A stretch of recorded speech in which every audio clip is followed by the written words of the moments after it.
seringnya saya bilang, bisa saja dia punya makna tidak terlalu berarti lagi. Tapi saya mau tekankan betapa pentingnya apa yang saya mau bilang. Kita sudah hidup di ujung daripada akhir zaman, dan setan sedang mempersiapkan pion-pionnya. Sudah pasti, saya nggak tahu kapan datangnya, tapi saya sudah tahu bukan main, tidak lama. Sudah sangat nyata bahwa tidak lama lagi Tuhan Yesus akan datang. Tapi sebelum dia datang, umat Tuhan akan diuji 100%. 100%. Apakah benar-benar rela mati untuk kebenaran? Malam ini kita akan belajar salah satu tanda mengapa saya bukan main percayanya bahwa kita sudah hidup di ujung daripada akhir zaman. Dan benar-benar harus memperoleh kehidupan kekal setiap hari mulai dengan hari ini. Oke? Judul daripada pelajaran kita adalah percabulan kerohanian, spiritual fornication, percabulan rohani. Spiritual fornication, percabulan rohani. Ini pelajaran akan menunjukkan kepada saudara-saudara bahwa kami sudah hidup di akhir zaman. Nggak ada lagi waktu yang bisa disia-siakan. Nggak ada lagi satu hari yang bisa disia-siakan. Mari kita mulai. Kita tunggu dulu Roger pasang filenya. Untuk dunianya, agar barang siapa yang mau benar-benar setia dan menurut hukum Tuhan akan menjadi sorotan benci di seluruh dunia. Dan sementara setan sedang kerja keras, umat Tuhan seharusnya pun kerja keras untuk tidak mau tersembunyinya di dalam khianat. Pengakuannya semua itu tidak ada artinya kalau kuasa Tuhan ditolak. Dan kuasanya sanggup menyelamatkan orang dari dosa. Oke, kita teruskan lagi. Dan kita tahu nama Tuhan Yesus itu apa? Jehovah adalah keselamatan. Artinya mereka menolak nama Tuhan Yesus. Artinya hari ini mereka bukan the sons of God. Dan besok belum tentu mereka ada keselamatan. Kalaupun Tuhan izinkan mereka masih hidup. Dan mereka pun bisa menjadi kita. Oke, 2 Korintus 12 ayat 9 kita tahu bahwa kuasa Tuhan namanya apa? Grace. Kuasa Tuhan yang ditolak mereka namanya grace. Jadi bisa nggak tolak grace dan memperoleh keselamatan? Nggak bisa. Tapi bisa nggak kelihatannya selamat dari luar? Bisa. Walaupun di dalamnya apa? Hilang. Busuk. Betul? Oke, kita teruskan. Ministry of Healing 115. Apa itu grace atau kuasa Tuhan yang ditolak sehingga mereka tidak memperoleh keselamatan? Manusia perlu mempelajari berkat daripada penurutan yang hasilnya kalau mereka terima grace-nya Kristus. Artinya grace ini membuat orang apa? Menurut. Jadi nggak ada gunanya untuk mengaku tapi tidak menurut. Jadi dari mana saya tahu bahwa orang ini memiliki keselamatan walaupun pengakuannya selamat? Menurut atau tidak? Grace lah yang memberikan kuasa untuk menurut hukum Tuhan. Grace ini, kuasa inilah yang memberikan kuasa bagi manusia untuk menurut hukum Tuhan. Dan grace ini menyanggupkan orang untuk untuk apa? Break. Untuk menghancurkan belenggu perbuatan kebiasaan jelek mereka. Jadi perbuatan jelek dan kebiasaan jelek saya bisa dihancurkan oleh kuasa namanya grace. Dan inilah satu-satu kuasanya yang bisa membuat saya jalan dan tetap jalan di jalan yang benar. Artinya tidak akan saya jatuh. Kalau saya tolak kuasa ini, pengakuan saya tidak ada artinya. Dan grace ini diungkapkan melalui apa? Penurutan. Grace ini diungkapkan melalui penurutan. Artinya orang yang menolak kuasa Tuhan tidak menurut hukum Tuhan, walaupun pengakuannya menurut. Mari kita lihat, menyangkal kuasa Tuhan. Menyangkal kuasa Tuhan. Yudas 1 ayat 3 dan 4. Saudara-saudara yang kekasih, berjuanglah untuk mempertahankan iman yang diberikan kepada orang-orang sebelummu. Artinya iman itu harus dipertahankan, karena ada orang-orang tertentu yang akan masuk menyelusup tanpa diketahui dan akan memutarbalikan grace atau kuasa Tuhan yang menyanggupkan saya untuk tinggalkan dosa akan diputarbalikan menjadi kuasa Tuhan yang menyelamatkan saya walaupun saya tetap berdosa dan menyangkal Tuhan Yesus. Artinya orang-orang ini akan tetap menggunakan kata grace, tapi artinya beda. Jadi akan masuk ke gereja ajaran-ajaran yang menggunakan kata grace. Kita percaya grace, kita percaya kuasa Tuhan, kita percaya nama Tuhan, tapi kita tidak perlu tinggalkan dosa. Padahal grace itu adalah kuasa untuk tinggalkan dosa. Jadi mereka pakai namanya, tapi artinya sudah berbeda. Untuk menolak kuasa, bukan menolak nama grace-nya, tapi menolak apa arti aslinya, tapi masih menggunakan namanya. Saya ambil contoh. Nggak ada gunanya kalau nama Adventnya dipertahankan, tapi kehidupannya tidak sesuai dengan ajaran orang Adventnya, walaupun tetap memegang nama Adventnya. Sama kan? Sama. Nggak ada gunanya bilang saya percaya grace, tapi grace yang saya percaya tidak membuat saya berhenti berdosa. Nggak ada gunanya pakai nama Advent, tapi hari Sabat saya injak-injak. Oke? Mari kita lihat. Untuk merombak iman daripada tubuh gereja. Ingat tadi dibilang apa di Yudas? Harus mempertahankan iman karena ada yang mau putar balik. Dan Nyonya White melihat ada sekelompok orang yang menjaga iman agar jangan diputar balik. Artinya ada yang mempertahankan grace, artinya tinggalkan dosa agar tidak diputar balikan sehingga menjadi grace bisa tetap berdosa. Ada yang akan mempertahankan grace dengan artinya yang benar.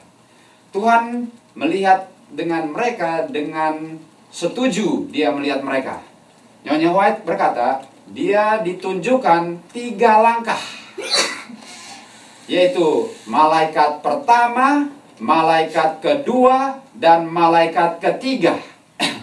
Dan malaikat pendampingku berkata, cilaka bagi mereka yang berani memutarbalikan iman fondasi Advent. Artinya, iman fondasi Advent adalah malaikat pertama, malaikat kedua, malaikat ketiga. Nggak ada gunanya bilang percaya malaikat 1, 2, 3 kalau tidak tahu apa isinya. Dan tentunya tidak ada perubahan hidup dari pekabarannya. Dan teruskan kutipannya. Keselamatan manusia tergantung dari bagaimana mereka menerima ketiga pekabaran ini. Dan harus diterima berurutan. 1, 2, 3. Saya ditunjukkan kembali bahwa pekabaran ini sudah diperoleh melalui pengalaman-pengalaman kami. Dan diperoleh melalui penderitaan dan konflik. Tuhan telah menuntun kami langkah demi langkah. Berapa langkah? 3. Langkah pertama, langkah kedua, langkah ketiga untuk membangun fondasi iman dan menempatkan di atas batu karang yang teguh yang tidak bisa dirombak. Kenapa mereka tidak menggunakan nama yang lain, tapi mempertahankan nama Grace? Karena Grace tidak bisa dirombak. Jadi, mereka tetap menggunakan nama fondasi, walaupun isinya berbeda. Atau, mereka tetap menggunakan nama Advent, tapi ajarannya berbeda. Mari kita lihat Selected Messages, volume 2, halaman 103. Mereka yang mau mengerti pekabaran ini, mereka yang mau mengerti pekabaran iman fondasi 1, 2, 3, tidak boleh menghancurkan fondasi dan menyingkirkan pilar-pilar iman yang membuat Seventh-day Adventist hari ini. Artinya, Advent adalah Advent kalau berdiri di atas fondasi ini. Advent adalah Advent kalau fondasinya malaikat 1, malaikat 2, dan malaikat 3. Artinya, untuk bilang saya orang Advent, tapi fondasinya dirubah, bukan orang Advent. Bukan organisasi yang menentukan orang Advent, tapi fondasinya yang menentukan siapa orang Advent. Tapi orang Advent adalah orang Advent kalau fondasinya yang sudah ditetapkan oleh Tuhan.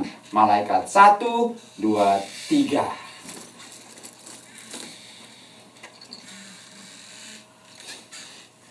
Ini adalah contoh daripada gereja yang berfondasi. Fondasi, di atas fondasi, pilar-pilar, dan ini gereja Tuhan. Kalau bukan fondasinya benar, bukan gereja Tuhan. Walaupun pengakuannya orang Advent. Oke, kita lanjutkan. 1 Timotius 3 ayat 15. Rumah Tuhan, yaitu gereja Tuhan, adalah pilar dan fondasi kebenaran. Artinya, rumah Tuhan adalah gereja Tuhan yang terdiri dari pilar dan fondasi.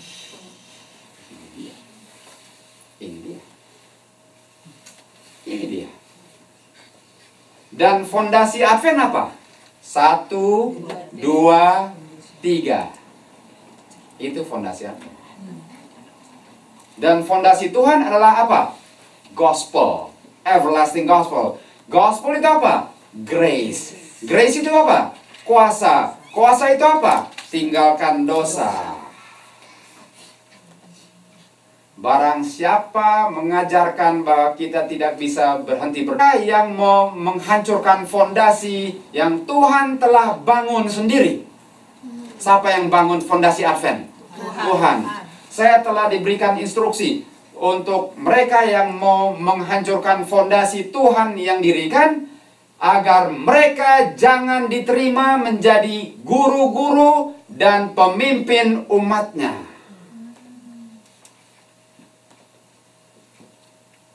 Sekarang guru-guru ajarkan nggak bisa tinggalkan dosa. Pendeta-pendeta ajarkan nggak bisa tinggalkan dosa. Tapi mereka bilang mereka orang Advent. Kita harus tetap mempertahankan iman, kepercayaan yang sudah kita peroleh dari permulaan sampai kesudahan. Artinya nggak pernah bisa dirubah fondasinya, yaitu 3 malaikat, bukan 3 katak.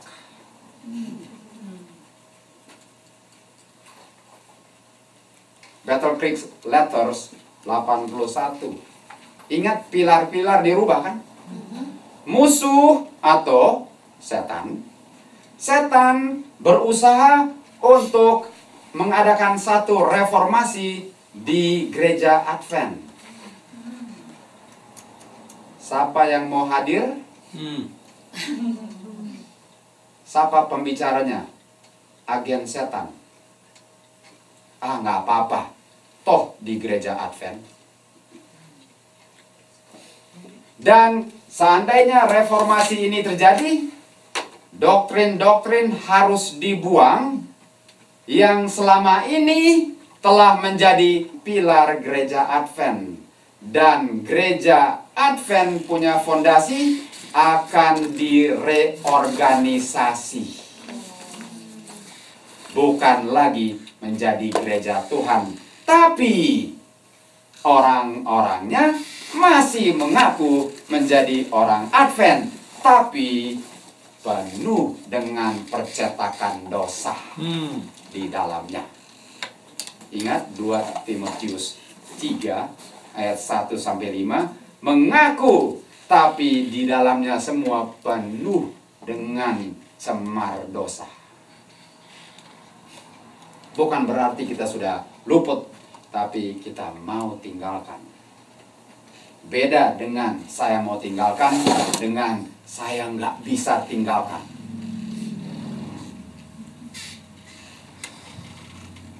Kita teruskan. Prinsip kebenaran yang Tuhan telah berikan bagi gereja remnant akan dibuang. Artinya bukan mereka gereja remnant lagi. Karena yang membuat gereja Advent gereja remnant dibuang. Artinya mereka bukan gereja remnant. Agama kita akan dirubah. Prinsip-prinsip fondasi yang selama ini menopang kita selama 50 tahun dibilang salah semua. Salah itu semua. Organisasi baru akan dibentuk, buku-buku baru ditulis, dan intelektual filosofi akan mulai diajarkan. Dan mereka tidak akan izinkan siapapun untuk menghalang pekerjaan mereka. Pemimpin-pemimpin akan tinggalkan Tuhan dan berpaling kepada kuasa manusia. Tunggu. Tadi katanya mereka tolak apa? Kuasa Tuhan. Oleh sebab itu penuh dengan percetakan dosa. Karena kuasa Tuhan ditolak, yang diterima kuasa manusia. Yang tanpa Tuhan tidak ada artinya. Fondasinya dibangun di atas pasir. Dan di saat angin meniup, semua akan jatuh. Fondasi gereja apa ini? Gereja Advent.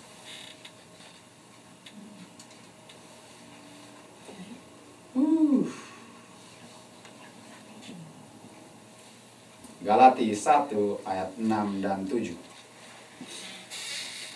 Saya sangat terkejut orang-orang di Galati. Kenapa kalian di Galati segera dengan cepat menerima ajaran palsu dan menolak grace kuasa Tuhan dan menerima gospel yang lain. Rasul Paulus terkejut karena umat Tuhan di Galatia yang sudah menerima grace kuasa Tuhan sekarang menerima grace palsu. sebenarnya bukan grace yang lain, tapi grace yang diputar balikan. Artinya masih menggunakan kata grace, tapi tidak ada kuasanya lagi. Ingat, tidak ada kuasanya lagi. Ini yang saya mau tekankan pelajaran malam ini. Tidak ada kuasa walaupun memiliki nama pengakuan, tapi tidak ada kuasa. Jadi namanya dipertahankan, grace-nya dipertahankan, tapi hanya sebagai namanya, logonya. Mengenai Injil Kristus, yaitu hukum Tuhan tidak dibutuhkan lagi. Yang penting percaya saja. Kalau percaya, saya tidak perlu melakukan kehendak Bapa lagi. Yang penting di otak saya bilang saya percaya. Tapi doktrin ini, doktrin yang namanya doktrin Nicolaitans, dibenci Tuhan. Artinya grace yang sudah masuk ke dalam gereja adalah grace di mana yang penting kamu bilang dan saya dengar, kamu bilang percaya. Walaupun tidak bisa tinggalkan dosa dan tidak mau, yang penting saya sudah dengar kamu bilang kamu percaya. Tuhan sangat membenci doktrin ini. Tuhan sangat membenci doktrin ini. Kalau Tuhan benci, kenapa mau dipegang-pegang terus dan?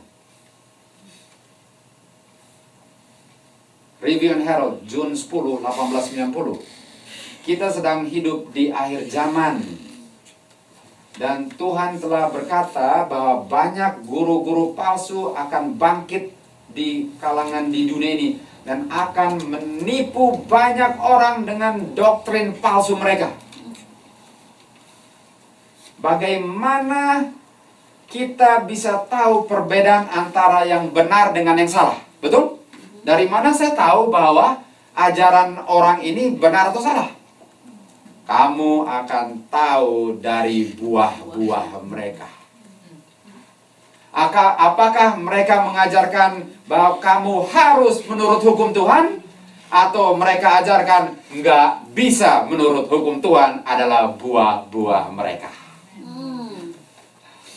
Dari pengajaran doktrin palsu, kita harus tahu apa yang benar. Kita harus tahu apa yang benar.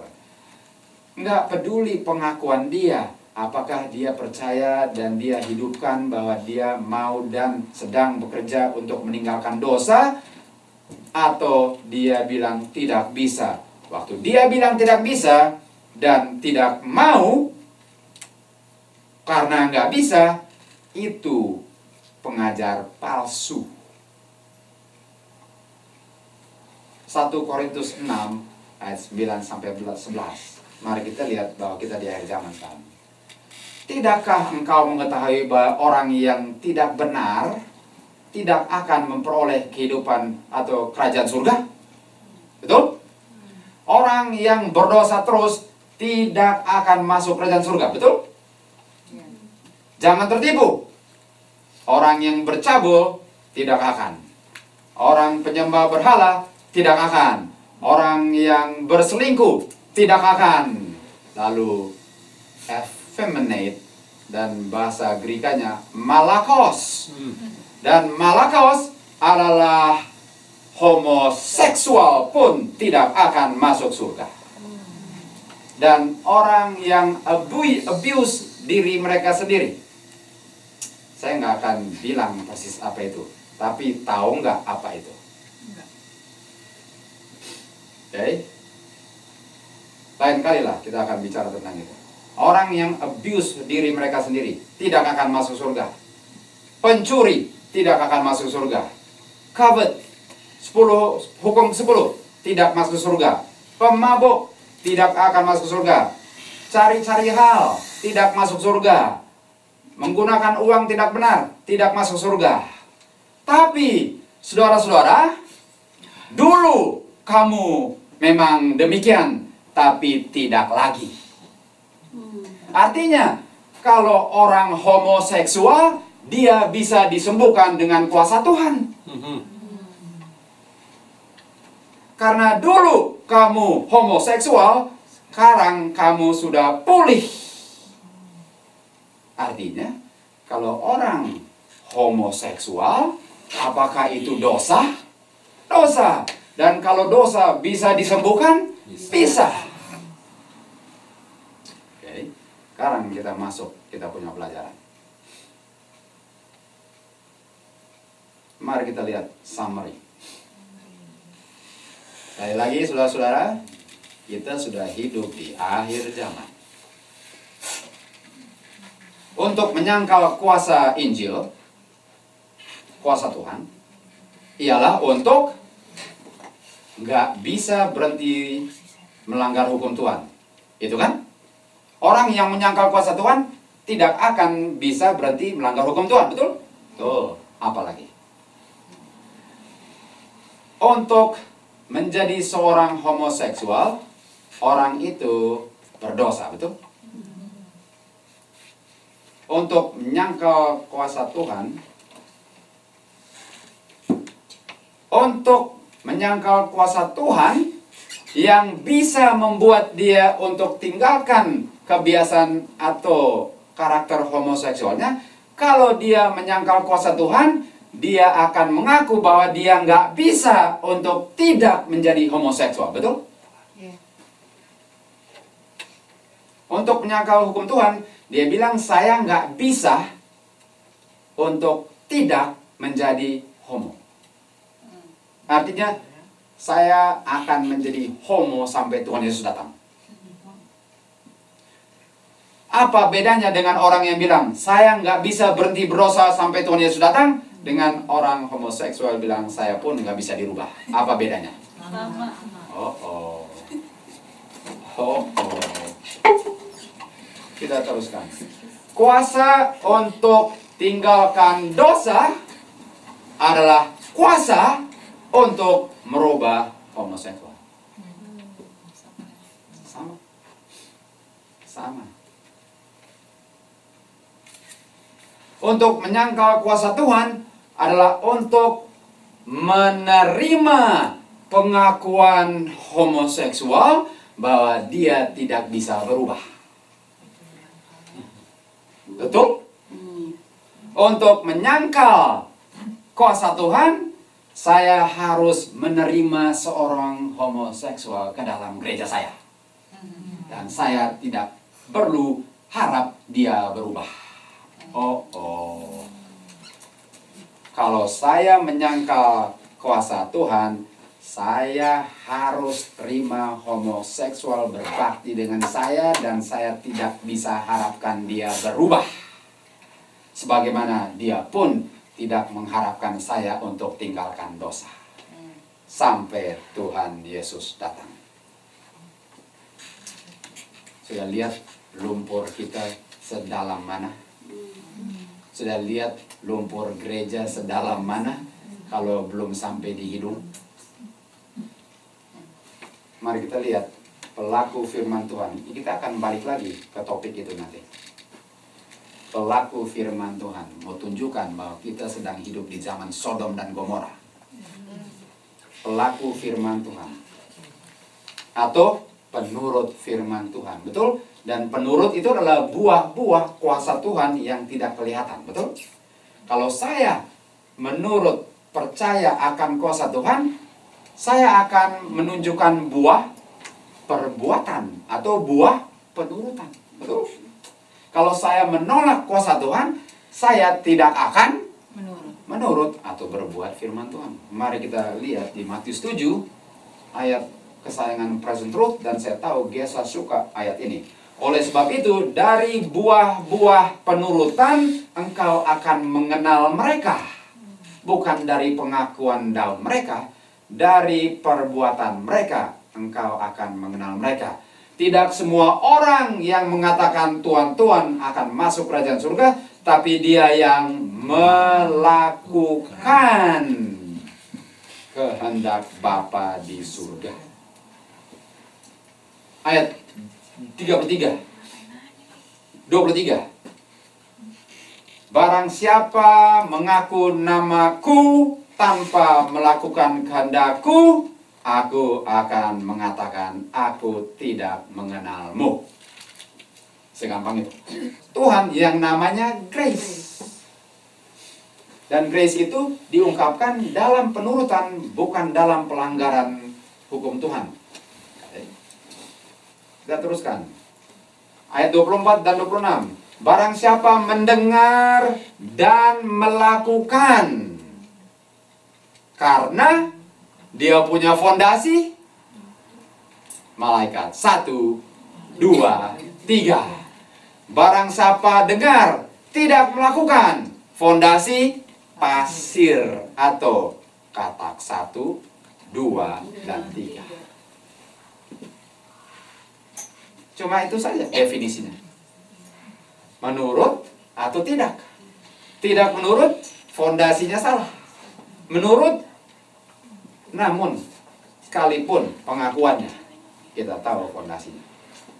Okay. Iman kita peroleh melalui mendengar firman Tuhan. Tunggu. Tadi harus mendengar, tapi harus apa? Menurut. Iman datangnya dari mendengar, tapi di Yakobus 1:22, jadilah pelaku firman Tuhan, jangan mendengar saja, menipu dirimu sendiri. Betul? Jadi saya punya iman itu apa? Fondasi. Dan dari mana saya tahu bahwa saya beriman dan berfondasi? Bukan hanya dengar, tapi melakukan. Saya tahu fondasi saya apa. Dari perbuatan penurutan saya tahu fondasi saya apa. Bukan pengakuan. Kita teruskan. Review Herald Oktober 9. Dan menurut semua hukum-hukumnya, atau kita menolak.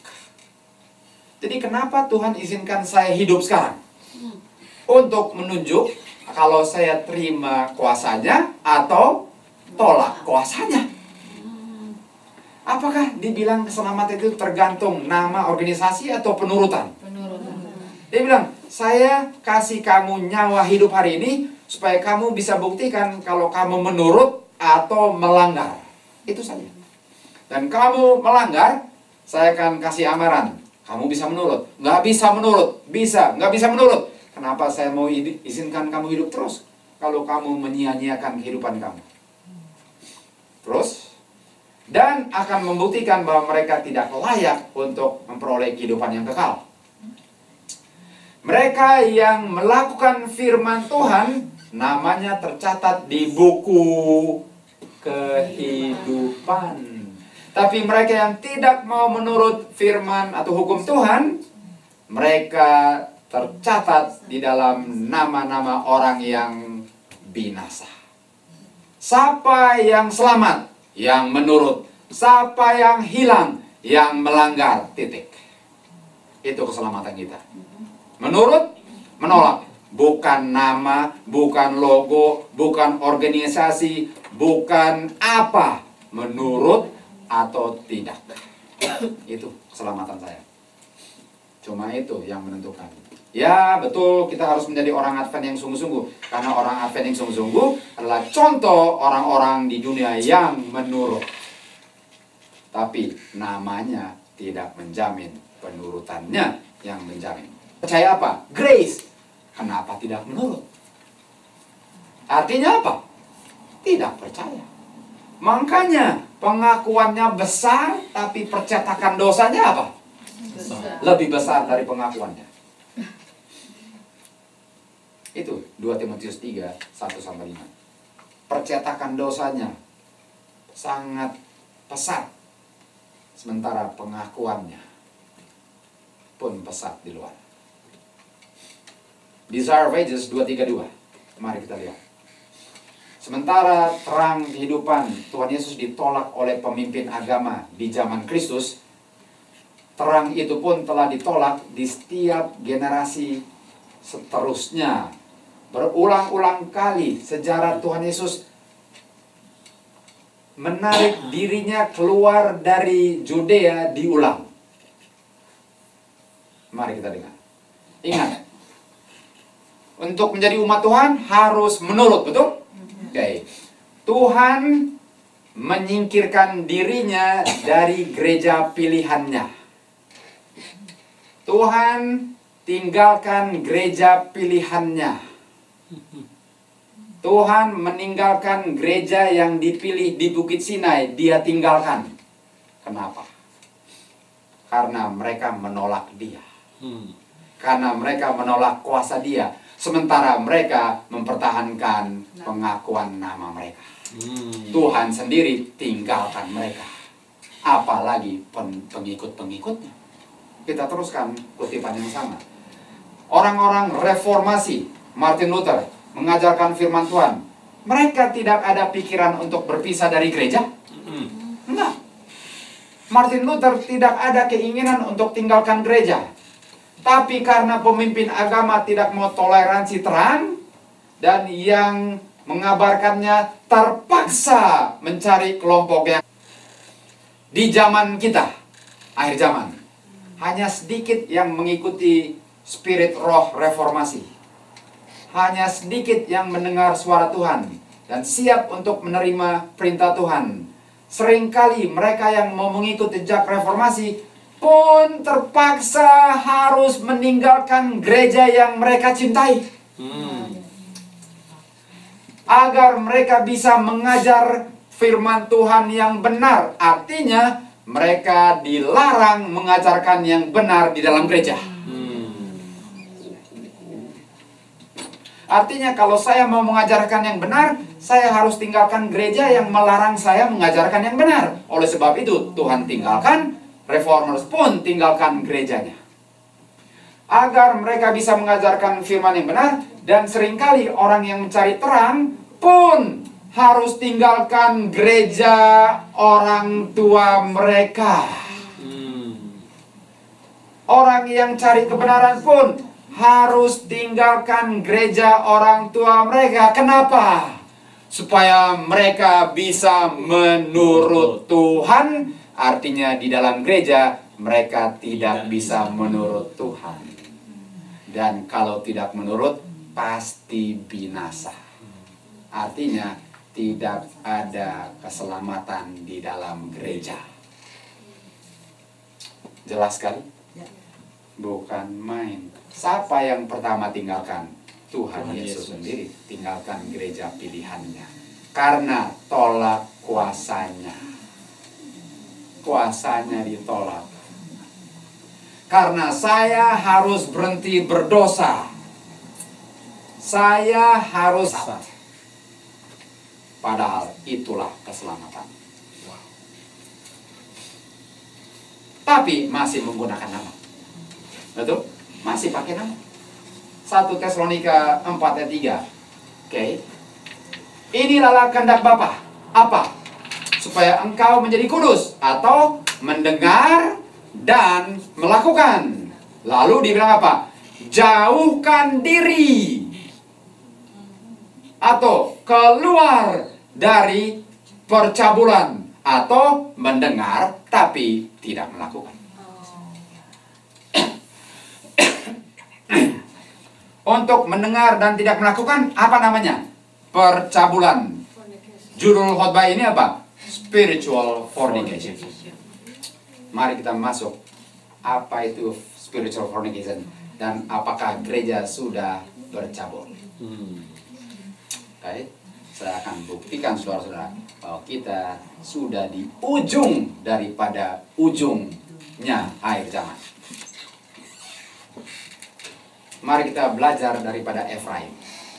Efraim itu sama dengan Samaria atau Israel di sebelah utara.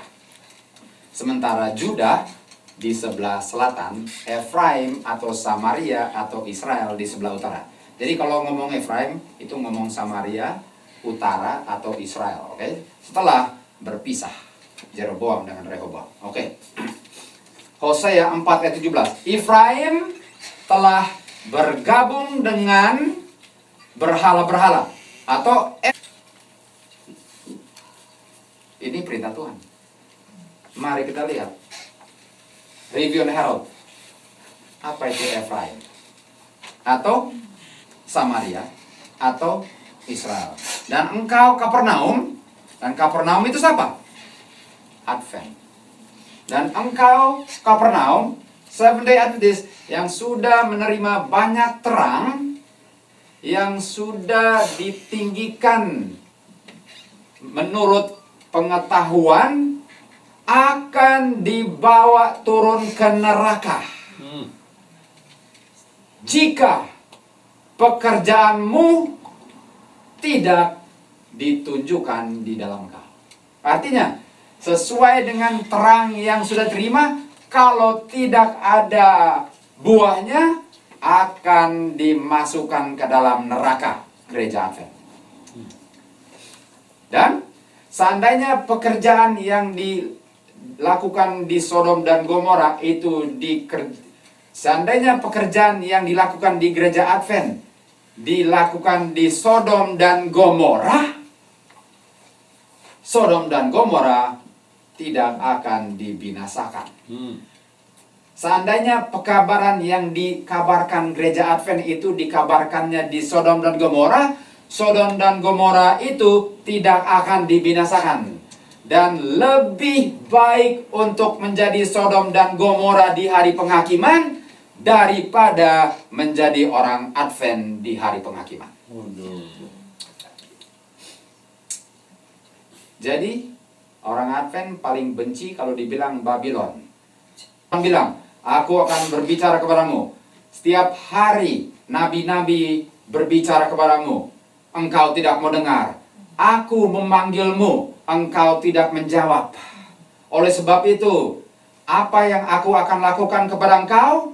Yang kupanggil sesuai dengan namaku, yang namanya engkau percaya, tapi orangnya engkau tolak. Apa yang aku akan lakukan kepada gereja Advent? Yang percaya nama Adventnya, tapi menolak Tuhannya. Aku akan lakukan kepadamu sebagaimana yang aku sudah lakukan kepada Shiloh. Apa yang terjadi dengan Shiloh? Tuhan tinggalkan. Dan aku akan singkirkan engkau dari mataku sebagaimana aku singkirkan Efraim. Efraim telah bercabul, tinggalkan dia. Kita teruskan Efraim Hosea 4, tapi mundur ke ayat 15 dan 16. Kenapa Efraim harus ditinggalkan? Karena Efraim telah bercabul, sudah menjadi pelacur. Tinggalkan dia. Mari kita lihat percabulan gereja. Mari kita lihat apa yang terjadi kepada Efraim sedang terjadi kepada gereja yang tercinta kita, yang tetap mempertahankan namanya tetapi telah menyangkal kuasanya. Mari kita lihat satu persatu. Apa itu? Term atau nama 501c3 adalah nama yang ditemukan di kode IRS atau Badan Pemungut Pajak di Amerika. Sesuai dengan kode 501C3, organisasi bisa dianggap sah dan dibebaskan untuk membayar pajak kalau menjadi bagian daripada Badan 501C3. Artinya organisasi itu bisa dibebaskan untuk membayar pajak kalau menjadi bagian daripada tubuh 501C3. Okay. Ini badan hukum negara. Kita teruskan. 501C3 adalah organisasi atau korporasi yaitu satu badan yang dibentuk oleh badan hukum, yang diciptakan oleh negara dan dikuasai negara. Oh. Jadi kamu mau bebas nggak bayar pajak? Oh, mau. Bergabung dengan badan kita. Tapi kalau bergabung, kita yang tentukan bagaimana menjalankan gerejamu.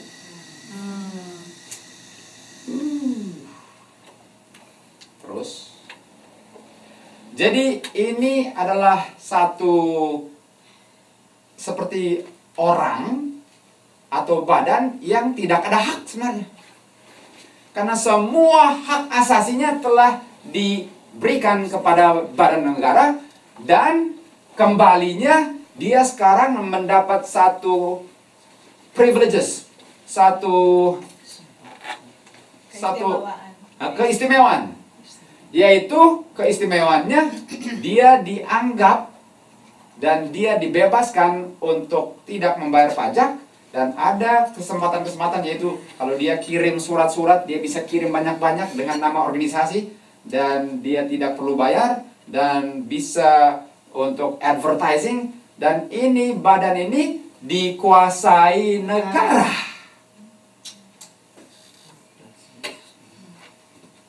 Jadi yang kuasai 501c3 negara, dan semua yang bernaung di bawahnya dikuasai negara.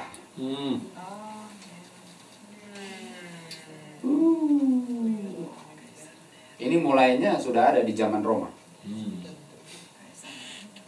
Publikasi IRS 557 menyatakan bahwa kamu tidak perlu bergabung dengan kita kalau kamu tidak mau. Artinya ini bukan satu pemaksaan. 557 bilang kamu tidak perlu register dengan IRS, dan gereja atau ministry otomatis dibebaskan untuk tidak bayar pajak. Artinya, kalau saya tidak bergabung, saya tetap dibebaskan sebagai gereja untuk tidak membayar pajak. Tetapi kalau saya tanda tangan, saya bilang saya mau bergabung, saya telah memberikan semua hak asasi saya sebagai gereja agar diakui negara. Ini adalah satu kontrak yang legal. Dan hak asasi organisasi di bawah konstitusi. Namun, kalau kamu sekarang ada korporasi, kamu ini bisa menggunakan beberapa keistimewaan. Dan salah satunya bisa bulk mailing, atau bisa membuat iklan gereja, bisa apa hubungannya dengan keselamatan ini semua? Mari kita lihat sejarah salah satu gereja yang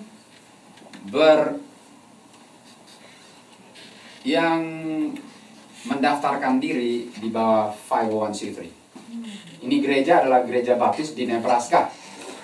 Pendetanya namanya Louis Sullivan, dan mereka di bawah 501c3. Gereja mau mengadakan sekolah gereja. Jadi gereja bilang, kita mau bikin sekolah gereja. Dan mereka mau mengajar anak-anak mereka agama orang dunia, ajar anak-anak kita. Tapi mereka di bawah apa? 501c3. Jadi mereka memilih guru-guru mereka yang bukan ke sekolah untuk mendidik. Lalu 501c3 mendengar hal itu. Dan tiba-tiba sewaktu mereka ke sekolah, sekolah gereja itu ditutup, disegel. Kenapa kita nggak bisa masuk? Kalau kamu mau kita buka gereja kamu, harus hire orang-orang yang bukan kamu tentukan. Atau kamu harus hire orang-orang yang berakreditasi dari negara untuk dipekerjakan di gereja kamu, karena kamu di bawah asuhan 501c3. Dan gereja tidak melakukannya. Karena mereka nggak mau diajar oleh orang-orang yang nggak percaya. Pada satu pagi hari, murid-murid datang ke sekolah, pintu ditutup, dirantai, lalu mereka harus ke pengadilan. Dan di pengadilan di Nebraska, kata buka daripada hakim itu kepada pendeta, "Pendeta, ada yang mau diungkapkan?" Dan pendeta bicara, dia bilang, "Iya, saya mau ungkapkan. Di Amerika ada konstitusi yang memberikan gereja hak untuk beragama atau untuk mengungkapkan pengungkapan, yaitu ada kebebasan untuk berbakti dan untuk berkumpul. Dan itu adalah hak Amerika. Dan itu benar. Di Amerika ada hak untuk berkumpul, berbakti, bersekolah. Itu hak asasi. Itu benar. Jadi pendeta bilang, saya menggunakan hak itu. Kenapa saya dilarang? Lalu judge bilang, "Oke, Pastor Sullivan, apakah kamu punya gereja di bawah 501c3? Karena di saat kamu sudah bilang kamu di bawah 501c3, kamu tidak ada hak untuk bicara." Dan gereja Advent di bawah 501c3. Sejak 80. Spiritual fornication. Oh boy. Amaran. Warning. Warning. Untuk orang yang berada di bawah General Conference, saudara tidak tahu bahwa saudara di bawah kuasa negara. Bukan di bawah kuasa Tuhan, di bawah kuasa negara. Warning, amaran. Testimony to Ministers 265. Dunia tidak boleh dipersatukan dengan gereja dan dinikahkan kepada gereja dan menjadi satu. Kalau dunia dipersatukan dengan gereja, gereja akan menjadi korup seperti Babylon di Wahyu 18. Artinya, kalau dunia menjadi satu dengan gereja, dunia akan menjadi korup sesuai dengan sangkar burung najis, dan sangkar burung najis adalah Babylon. Atau kalau dunia menjadi satu dengan gereja, gereja akan menjadi Babylon. Oke, kita teruskan. Apa itu dunia? Apa itu dunia? Dunia dikuasai iblis. Dunia dikuasai iblis. Artinya jangan bersatu dengan dunia, artinya jangan bersatu dengan iblis. Dan unik. Garis pemisah antara gereja dengan dunia tidak kelihatan lagi.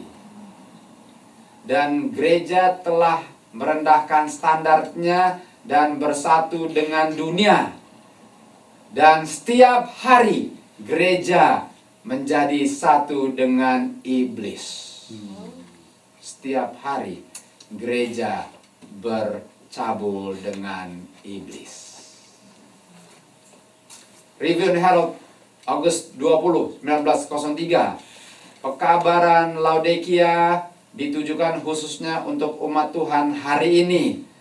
Karena umat ini adalah umat yang mengaku sebagai pengikut Tuhan Yesus, tapi sudah bersatu dengan dunia, di mana tidak lagi kelihatan perbedaannya dengan iblis. Artinya, gereja sudah tidak ada bedanya dengan Babylon, sesuai dengan roh nubuat. Oke, sudah spiritual fornication. Testimoni 8:250. Tuhan Yesus berkata kepada saya, Mrs. White, kamu tidak bisa lihat, mereka menutup-nutup karakter kotor mereka dengan daun-daun pengakuan. Dan Tuhan Yesus bilang, kamu nggak bisa lihat bahwa kota yang dulunya murni sudah menjadi pelacur. Tempat rumahku tempat jual dagang uang dan jiwa, di mana aku tidak hadir lagi, di mana penuh dengan kelemahan, tidak ada kuasa Tuhan di dalam gereja. Betul? Ingat, kuasanya tidak ada kan? Karena mereka telah tolak, tapi masih mempertahankan nama. Tuhan Yesus sendiri bilang bahwa gereja sudah menjadi pelacur. Apa yang terjadi kepada Efraim waktu menjadi pelacur? Tinggalkan mereka. Untuk orang yang menggunakan nama Advent dan dia bawa ke pengadilan, tapi gereja belum di bawah 501c3, dan dia menuntut orang ini yang menggunakan namanya. Lalu apa yang terjadi? Gereja kalah. Karena gereja tidak ada hak untuk menuntut, karena tidak ada kuasa negara.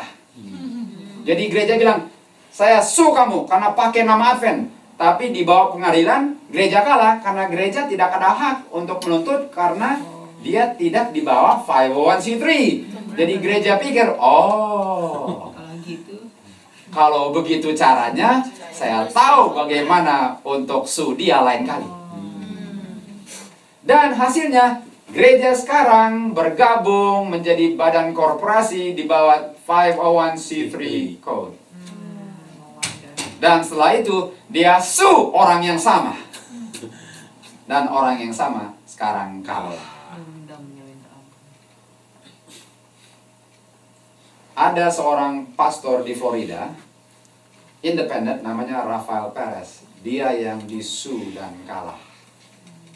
Setelah gereja bergabung dengan 501c3. Karena dia menggunakan nama Seventh-day Adventist yang diberikan Tuhan, bukan untuk digunakan untuk sue orang, tapi namanya dipatenkan sekarang. Isu di court yaitu hak untuk menggunakan nama Seventh-day Adventist atau nama SDA untuk gereja. Jadi kalau saudara mau gunakan nama itu, hati-hati, akan disue dan akan kalah. Karena gereja tidak relate dengan kontrak dengan General Conference. Karena General Conference ini adalah satu trademark nama yang disahkan. Mereka bisa sue gereja independen untuk menggunakan nama SDA tanpa license atau hak diberikan General Conference. Karena mereka sekarang ada kuasa, yaitu 501c3. Rupanya itu sebabnya mereka bergabung walaupun tidak dipaksa.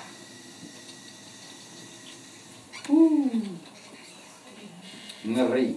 Mari kita lihat Keluaran 23 ayat 31 dan 33. Di saat kamu masuk ke tanah perjanjian, usir penghuni-penghuninya, diusir, dan jangan membuat perjanjian dengan mereka. Oh man. Musa bilang, kalau kamu masuk tanah perjanjian, jangan kamu buat perjanjian, jangan bergabung dengan 501c3. Karena itu adalah perangkat kamu. Make no covenant with them. Dan gereja kita telah membuat covenant dengan dunia. Sekarang mereka dikuasai tangan dunia.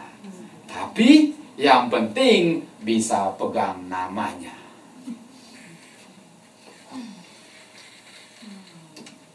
Mari kita lihat kode non-discrimination. 501c3 ini mengatakan bahwa kamu tidak boleh diskriminasi. Jadi kalau saya adalah anggotanya, saya tidak boleh diskriminasi. Jadi court sided against the church. Jadi court bergabung atau berpihak dengan gereja karena ada kode nggak boleh diskriminasi. Mari kita lihat.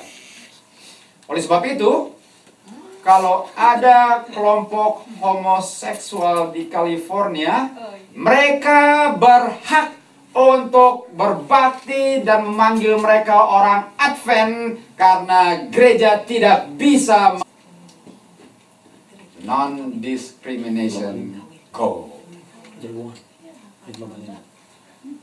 Jadi kalau ada seorang gay dan homoseksual yang mau ambil bagian di gereja dan ditolak, dia bisa sue General Conference dan pasti General Conference kalah. Spiritual fornication.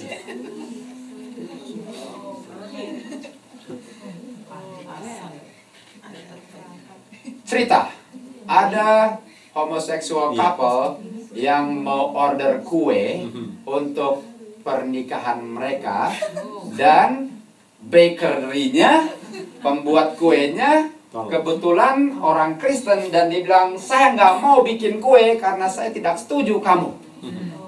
Dan mereka disue karena diskriminasi, dan bakernya kalah.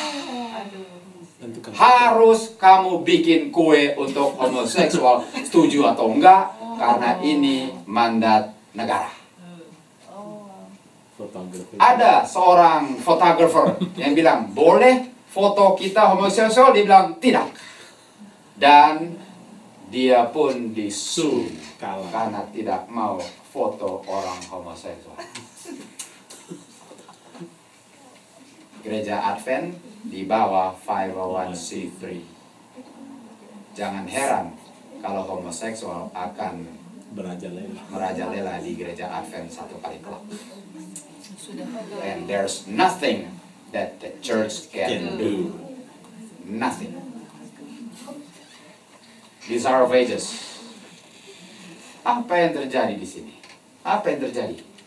Kalau saya izinkan homoseksual berdiri di depan ambil bagian, atau saya foto bikin kue, saya kan nggak setuju kok.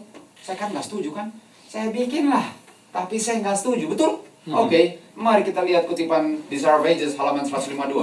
Jangan pernah atau selalu harus kita injak dosa.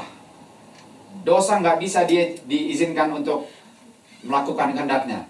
Jangan sekalipun setuju dengan dosa. Dan bagaimana saya bisa setuju dengan dosa? Yaitu salah satunya homoseksual di gereja, atau foto, atau bikin kue. Dari perbuatan saya setuju, dari firman perkataan saya setuju, dengan tidak protes saya setuju, dengan kehadiran saya di dalam gereja bahwa ada orang-orang itu pun saya setuju. Dan kalau saya protes, saya akan dimasukin penjara karena saya dikuasai negara. Gereja Advent dikuasai negara. Dan kalau saya dengar terus, pikiran saya menjadi lemah dan kebenaran pun terputar balik. Diangkatnya wanita menjadi majelis atau pendeta. Woman ordination. 1 Timotius 2 ayat 11 dan 12. Biarlah wanita belajar untuk berdiam diri dalam segala hal. Ini bukan berarti wanita nggak bisa berbicara, karena konteksnya bukan itu. Janganlah wanita mengajar, bukan itu konteksnya, karena Mrs. White pun mengajar. Konteksnya, jangan wanita mengambil hak pria, dan pria punya hak adalah majelis dan pendeta. Itu artinya jangan pernah kita angkat wanita menjadi ketua conference. Dan gereja Advent di Southeastern California Conference telah mengangkat wanita menjadi kepala gereja. Dan bahwa wanita dipilih jadi presiden di SECC. Dia bilang tidak setuju. Dan jawabannya, so what? Nggak setuju. Karena gereja yang dipimpin oleh Ted Wilson di bawah 501c3, gereja harus tunduk kepada regulationnya 501c3 dan tidak bisa melarang wanita bekerja di bawah mereka. Makanya gereja nggak bisa bikin apa-apa dengan Sandy Roberts. Karena kalau gereja mau tentang, gereja akan kalah. Jadi berdiam diri saja. Kalau homoseksual masuk, berdiam diri saja. Mau dikuasai gereja seperti itu? Atau umatku keluar? Sudah sampai, saudara. Sudah sampai. Sudah di akhir zaman. Apa yang terjadi kalau kita menentang 501c3? Apa yang terjadi kalau saya bilang, saya akan fire wanita, nggak boleh ada homoseksual dalam gereja? Apa yang terjadi? Kita nggak bisa menjadi organisasi yang diberikan hak tax exempt lagi. Nggak bisa. Dan apa yang terjadi kalau kita punya hak dicabut? Kita akan harus bayar semua uang yang kita tidak bayar. Dan itu billions of dollars. Billions of dollars. Dan kalau nggak bisa bayar, rumah sakit Loma Linda akan disita. Andrews University disita. Semua institusi Advent di take over negara. Dan Advent no longer exist. Kalau kita tolak. Masuk perangkap. Yang paling penting. Kalau hilang aset ya apa boleh buat kan? Kecuali orang itu cinta dunia ya, buatnya besar. Tapi untuk kita ya pusing amat. Bagaimana dengan pertanyaan ini? Apa yang terjadi Sandero nanti? Kalau kita di bawah 501c3, kalau negara yang membuat 501c3 bilang gereja berbakti hari Minggu, apa jawaban gereja? Sudah lihat?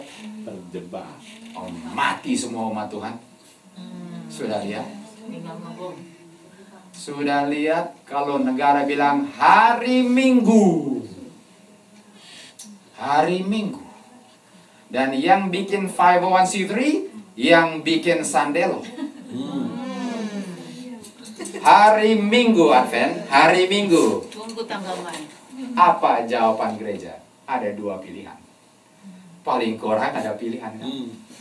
Pasti ada pilihan. Kalau gereja tidak mau tinggalkan hubungan dunia sekarang, kalau sekarang saja woman ordination sudah takut, kalau sekarang saja homoseksual sudah takut, apalagi Sandelo. Betul.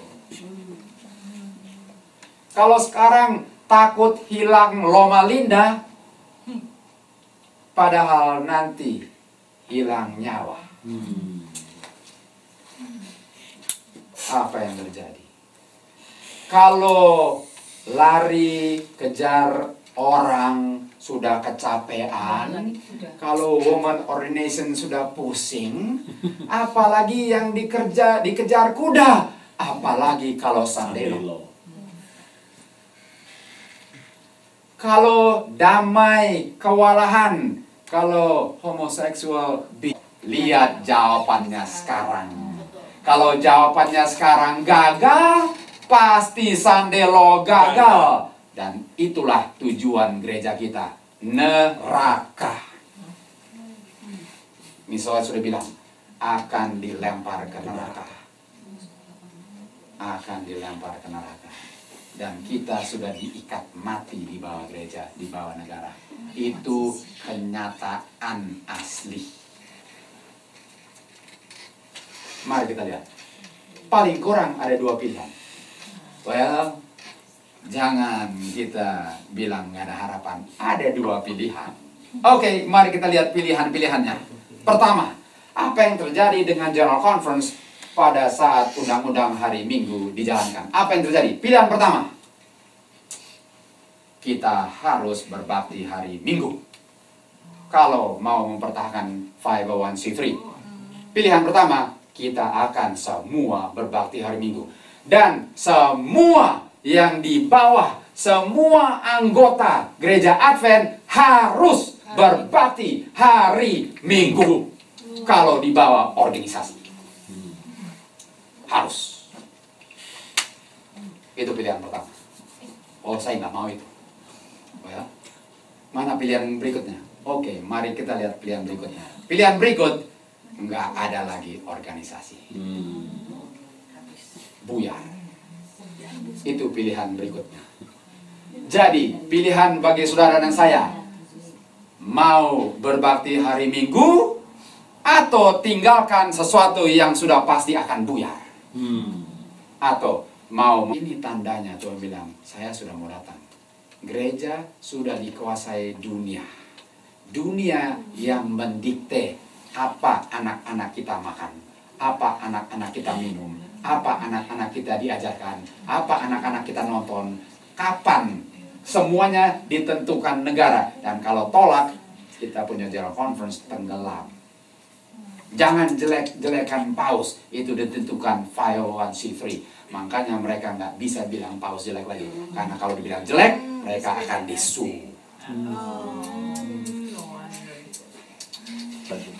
Sudah lihat, sudah masuk jebak dan nggak bisa keluar. Bisa, yang keluarnya orang-orangnya, organisasinya pasti tenggelam. Great Controversy 587. Ini adalah satu tuntutan khususnya yang didesak di Amerika, di mana doktrin Sabat yang benar yang sudah mulai dikabarkan dengan pesat. Artinya di saat hari Sabat yang benar dikabarkan, ada sesuatu yang harus didesak di Amerika. Apa? Di sini pekerjaan temperance adalah salah satu pekerjaan yang penting untuk reformasi moral. Tuh, temperance itu bukan hanya tidak makan, tapi mengekang diri untuk melakukan kehendak daging, kan? Dan temperance itu adalah pekerjaan yang akan ditonjolkan untuk reformasi moral. Bagus nggak itu?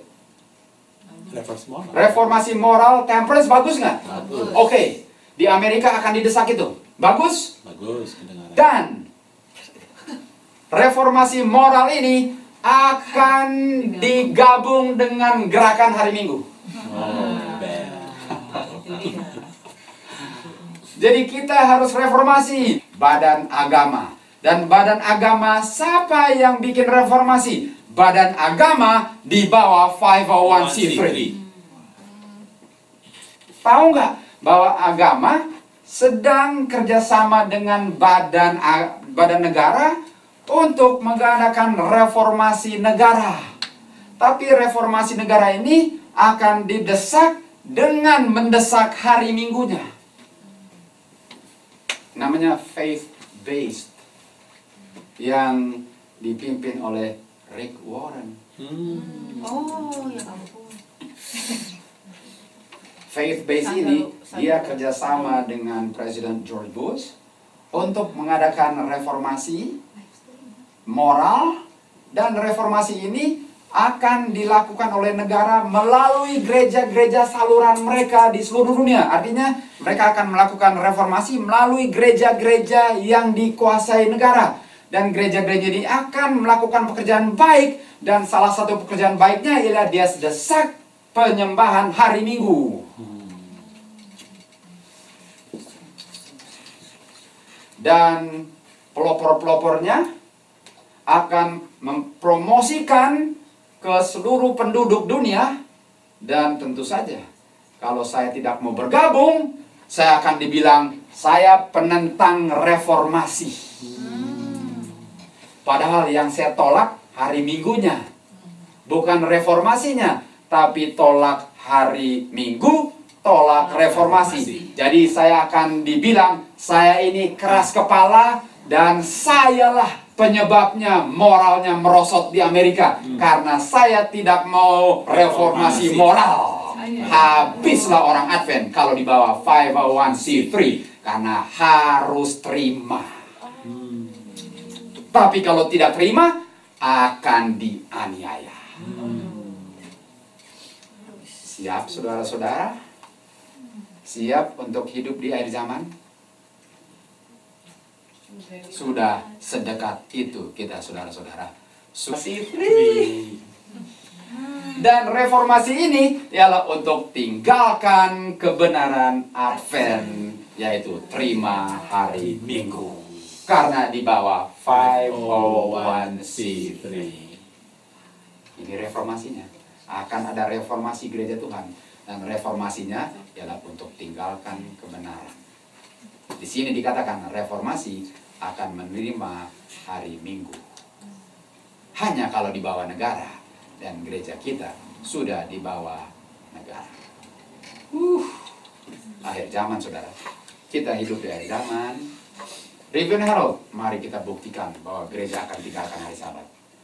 Tuhan ada kontroversi dengan umatnya di akhir zaman.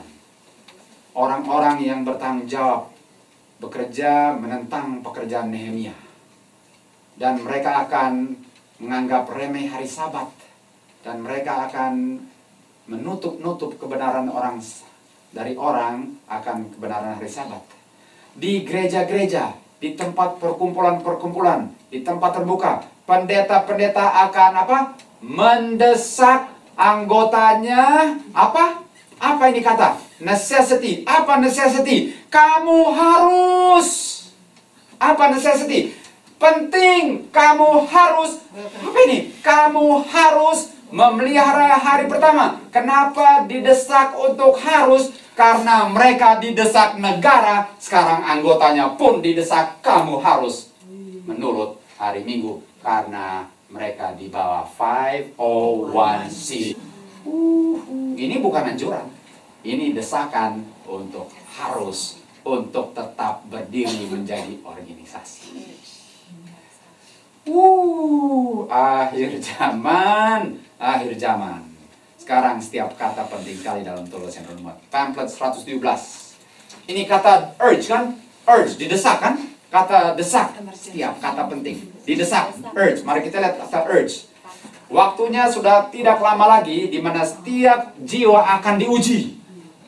Waktunya tidak lama lagi di mana setiap jiwa diuji. Mari kita lihat. Waktu di urge ini apa? Umat-umat Advent, kamu perlu memelihara hari Minggu kan? Ya. Perlu didesak. Di mana tanda binatang akan di apa? Di urge. Akan didesak. Semua siapa yang akan menurut hari Minggu? Siapa yang akan menerima tanda binatang? Yang di bawah 501c3. Siapa yang akan tunduk pada hari Minggu? Mereka yang langkah demi langkah sudah ikut dengan tuntutan dunia 501c3 dan sudah konform dengan kebiasaan dunia 501c3.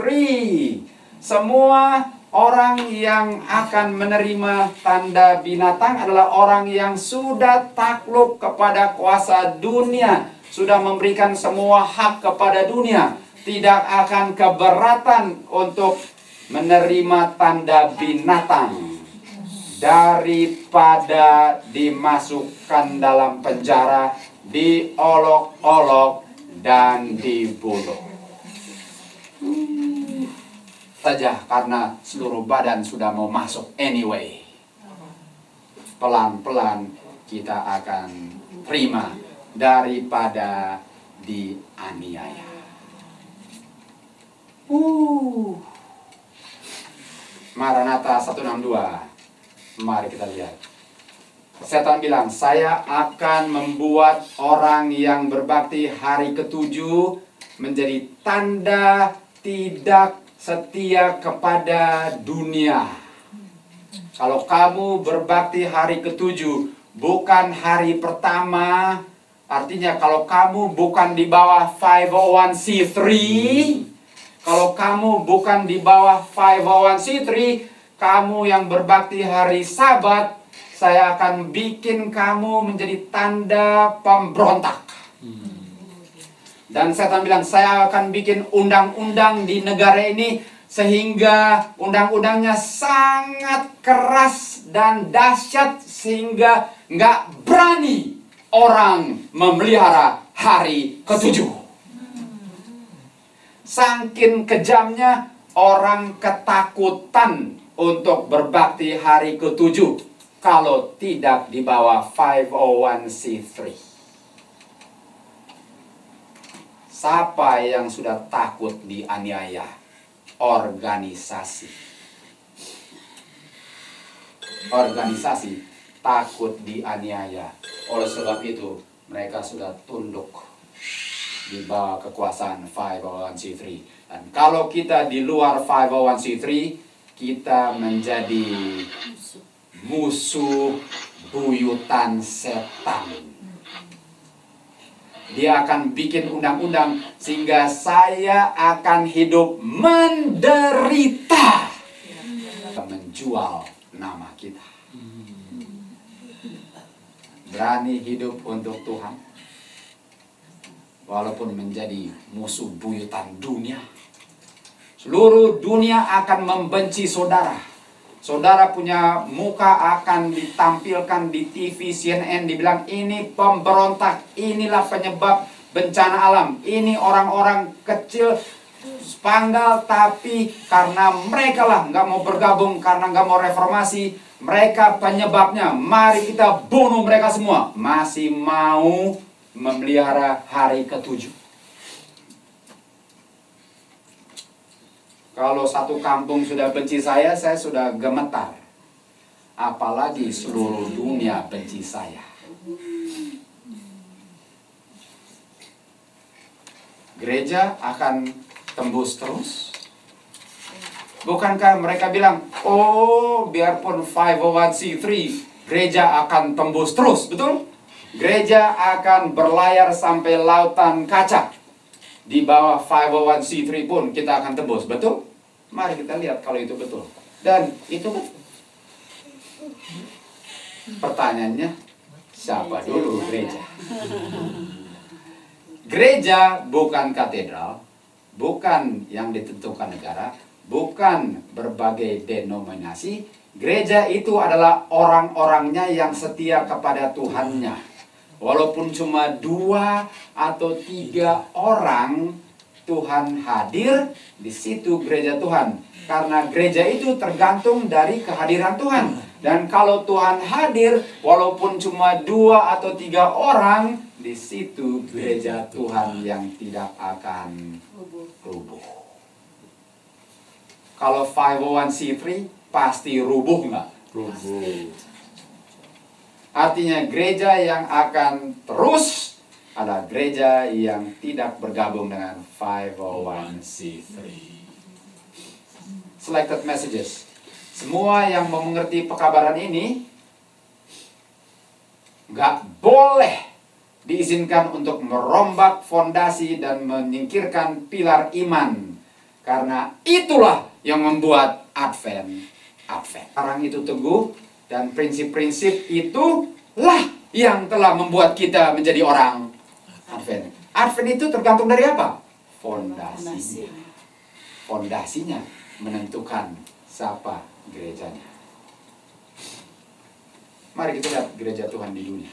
Contoh-contoh gereja Tuhan yang fondasinya benar. Mari kita lihat contoh-contoh. Daniel 6, 9-10.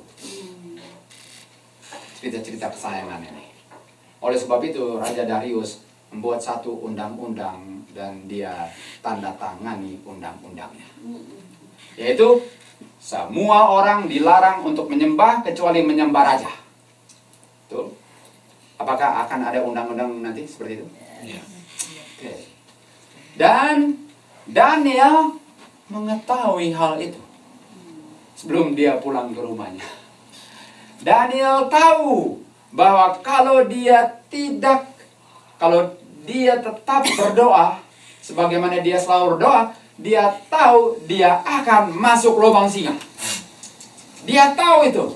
Dia tahu tulisannya sudah ditulis, dia tahu perintahnya sudah diedarkan, dan dia tahu bahwa dia akan masuk kalau dia tetap berdoa dan dia pulang, dia buka jendelanya, dia berlutut di depan jendela, dan dia berdoa sebagaimana dia selalu berdoa. Ini gereja Tuhan yang gak akan rubuh. Ini gereja Tuhan yang tidak di bawah kuasa negara. Singa. Setan itu seperti singa mengaum-ngaum. Artinya gereja nggak akan dicemarkan setan. Amen. Gereja yang rela mati daripada melanggar hukum Tuhan, itu gereja yang tembus. Satu cerita kesayangan lagi, Daniel 3:16-18. Sadrak, Mesak, Abednego menjawab kepada Raja Nebukadnezar. Kita nggak akan berhati-hati untuk menjawab ini. Artinya kita tahu jawaban kita dengan pasti, nggak perlu kita hati-hati jawabannya. Yaitu, kalau memang demikian, Tuhan kami sanggup untuk meluputkan kami dari dapur api, dan Dia akan meluputkan kami dari dapur api dan tanganmu, Raja. Dia akan. Tetapi kalau Dia tidak mau luputkan kita, perlu Raja ketahui sekarang, kita tidak akan menyembah patung yang engkau dirikan. Artinya lebih baik mati daripada berdosa dan mereka tidak rubuh. Amen. Cuma gereja seperti ini yang tidak akan rubuh. Gereja yang sudah percaya apa? Kuasa Tuhan. Oke, sudah mau habis 10 slide lagi. Mari kita lihat the image of the beast. Wahyu 13:14-19. Dia akan menipu semua penduduk dunia dengan cara mujizat-mujizat. Dan dia akan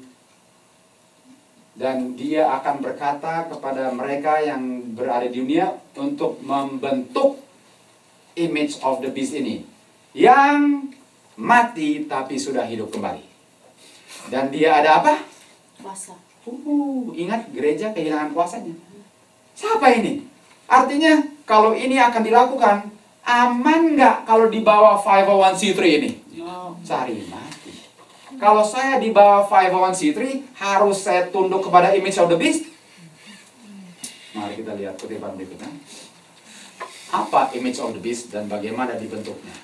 Image itu adalah image daripada binatang, dan dibilang lagi binatang punya image.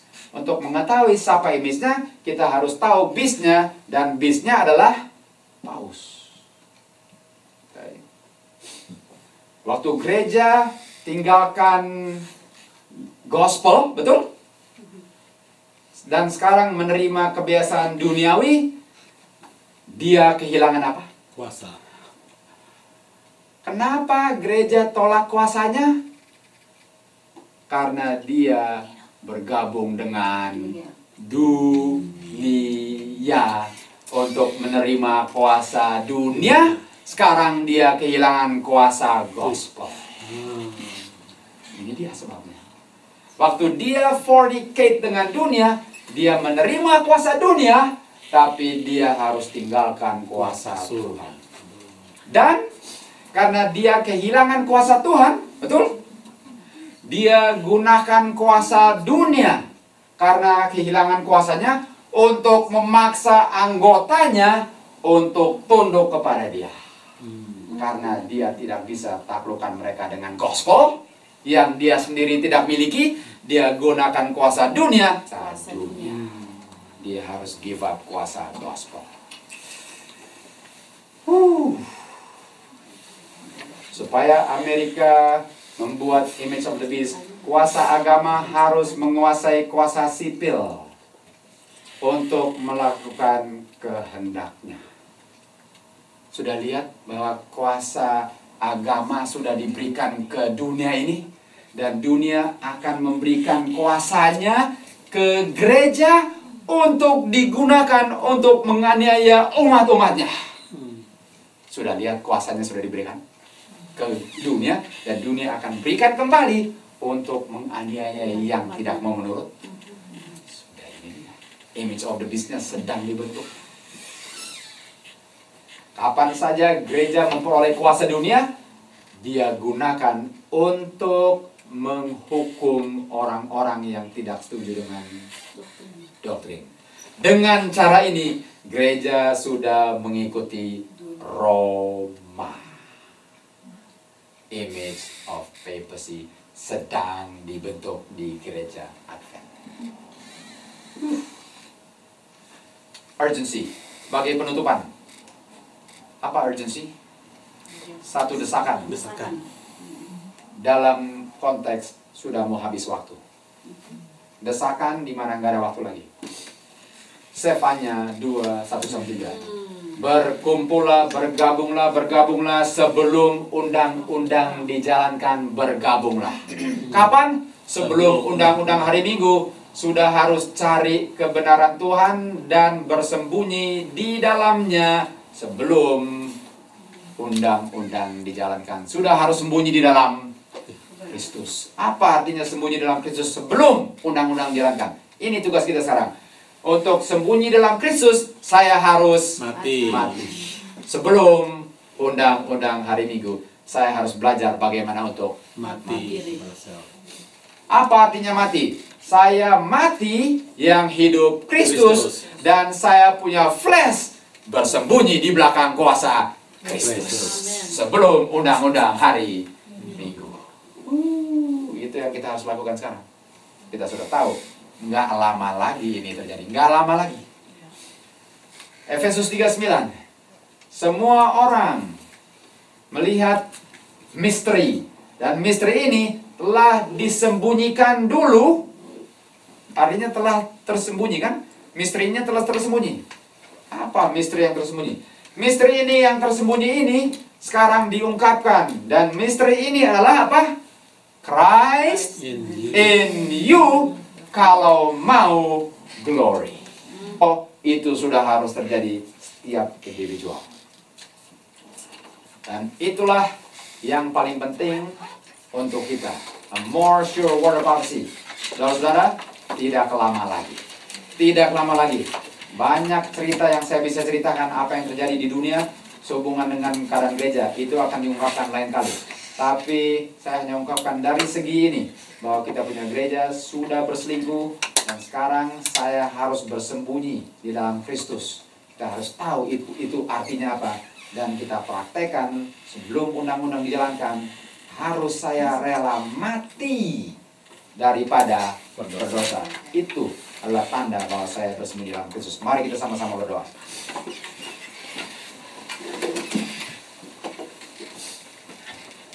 Bapa kami di surga, kami berterima kasih untuk amaran yang Engkau telah berikan, bahwa kami hidup di akhir zaman, di mana kami melihat penerapan nubuatan, di mana kami sudah melihat bagaimana organisasi sudah dibelenggu oleh kuasa kejahatan. Semua yang berada di dalamnya akan dipaksa untuk mengikuti kuasa negara. Dan oleh sebab itu Engkau telah memanggil umat Tuhan untuk singkirkan diri dari kuasa itu, agar bisa bebas beragama, bebas mencari kebenaran, bebas untuk melakukan kehendak Tuhan. Sebelum undang-undang dijalankan, Tuhan Yesus sudah berada dalam orang-orang ini dan sudah rela mati di saat undang-undang dipaksakan. Terima kasih Tuhan. Sekali lagi kami mau melakukan keselamatan kami masing-masing, melakukan pekerjaannya. Berikan kekuatan. Terima kasih untuk panjang sabar Tuhan. Kami bergantung kepada Tuhan, karena kami tahu sedikit lagi kami akan diuji. Dan kami akan luput hanya kalau kami bersembunyi dalam Kristus yang berdiam dalam kami. Kasih saudara-saudara kami di Indonesia, di Colorado, di mana saja yang mengikuti pelajaran ini, kiranya kami sungguh-sungguh melakukan pekerjaan kami dan tidak bisa main-main lagi. Adalah permohonan dan ucapan terima kasih kami kepada Tuhan. Kami ucapkan doa ini dalam nama Anak-Mu yang tunggal, Tuhan Yesus, dan kuasanya, karakternya lah, otoritasnya lah, kami berdoa dan berdoa.